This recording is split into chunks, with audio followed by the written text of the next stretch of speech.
perhaps if it is the start of some sort of to and fro, some sort of negotiating process, it might get somewhere. And I suspect that maybe the Qataris might try to act as an intermediary. So I wouldn't attach much hope to this, but I think there's a little chink of light that maybe there might be the start of some sort of negotiations on this. To discuss this intense diplomatic activity, I'm delighted to be joined by Lord Darroch, former UK ambassador to the USA and also a former national security advisor. Kim, welcome to the show. Thank you. Good afternoon. Now, there's a huge amount of activity from Antony Blinken. What does this tell us? What do you read into this? First thing I think, Aisha, is that this visit was arranged at really quite short notice. It wasn't something that was long planned, and it's an indication of what is a deepening crisis around what is happening in Gaza. Indication of deep American concern about growing opposition to the Israeli ground operation in Gaza from the Arab world, and of growing concern about the risks of escalation.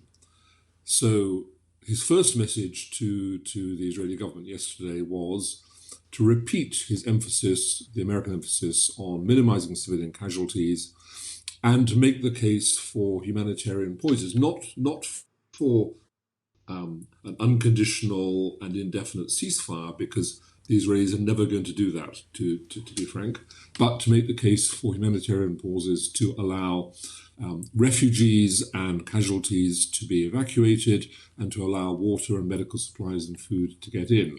As you said, it doesn't seem to have yet persuaded Netanyahu, but let's see how things unfold over the next few days. And then today, it's been about talking to Arab leaders. First of all, I think to explain to them why America is supporting Israel and is opposing an unconditional ceasefire, to make the case for these humanitarian pauses, to exchange views on how best to avoid escalation. And I think he'll also be promising the Arab world that as and when the Israeli operation is over, as and when things stabilize in Gaza, and that could be some time, that America will launch a new effort to negotiate a two-state solution and therefore some permanent answer. I mean, Israel has been through 10 conflicts since its foundation in 1948. So that's one, at least that's more than one a decade, and this cannot continue. And look, just on that point, it's interesting that, he's sort of saying probably behind the scenes, look, when this is all over, we need to all come together.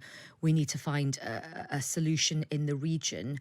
Why should these Arab leaders trust America when, things have not gone so well in the region after American intervention? Yeah, it's a fair question, but it doesn't serve their interests. It maybe serves Iran's interests to have continuing instability in the region, but it doesn't serve the interests of the leaders of countries like Jordan, and to the extent that they lead the Lebanese government, because they've got Hezbollah obviously on their territory, and the Egyptian president. What they want is a stable environment in which it's possible to attract Western investment, which is possible to build the economies of their countries. And while this sort of thing is going on, that's much, much more difficult. So it's in everyone's interest to have some process, hopefully leading, although of course this will be extraordinarily difficult, to some sort of two-state solution there. And you can't get there, they must realize, without American leadership on this and American encouragement of or pressure on Israel to go down this route. So, like it or not, America is a key part of any possible solution in this part of the world. Yeah, that is a really interesting point. And last week I had a really interesting conversation with the German ambassador, and he also made the point that there's a flurry of international diplomacy, but the Americans are the big show in town. In terms of what they say is Absolutely. really important. And look, before we just move on to some other issues, I mean, just take us into the sort of what it must be like for Anthony Blinken right now. There was a photograph of him yesterday, I think, as he was concluding his talks. It was one of those kind of, shots that a sort of cheeky photographer got, but a story tells 1,000 words. And he was sort of sat there looking he looked like he had a huge headache. And I think he sort of got his head in his hands. I mean, what must this be like for him? Because he's treading a very, very, very careful line. And how important is it to have these face-to-face discussions, and how important is the personal relationship in these moments of diplomacy? Well, I knew Anthony when I was in Washington, and I think he's an exceptionally capable diplomat with a huge amount of experience. He served in the Obama administration as the number 2 in State Department, brings an awful lot to the table, and he's very close to President Biden, so he carries real authority. He will be exhausted. He will have flown overnight, I imagine, across to Israel. It's not exactly quiet when he's back in the States. There will be all sorts of requirements and commitments for him. And now he's gone into this extraordinarily hectic round of international diplomacy. Quite a lot of travel. He's gone from Israel to Jordan, I think, was it this morning or yesterday? And now he's in Qatar. And he will be having a tough time in all of these talks, Aisha, because in private, the messages will be stark. Most of these Arab leaders have expressed support for an unconditional ceasefire. So you have to be defending US policy. They will be saying that although they might say they understand that Israel had to do something after those appalling attacks on the 7th of October, this has all gone too far.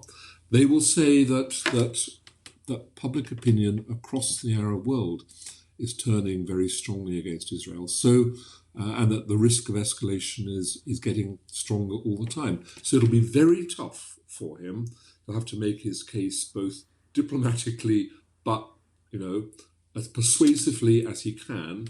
And then each press conference after each of these meetings, and he's doing press conferences after every one of them, is a potential minefield for him. So obviously he's a friend, so I would say this, but I honestly think he's handling it extremely capably and very adroitly. And he is such a decent and straight individual that I think there is at the least, there'll be a good atmosphere of trust between him and his counterparts. And is there ever a danger for him that when he's having all these different meetings, or, when you are a diplomat, a senior diplomat, as you were, Lord Darroch, when you're having different meetings with different people and you're behind closed doors, you're kind of saying different messages to different people.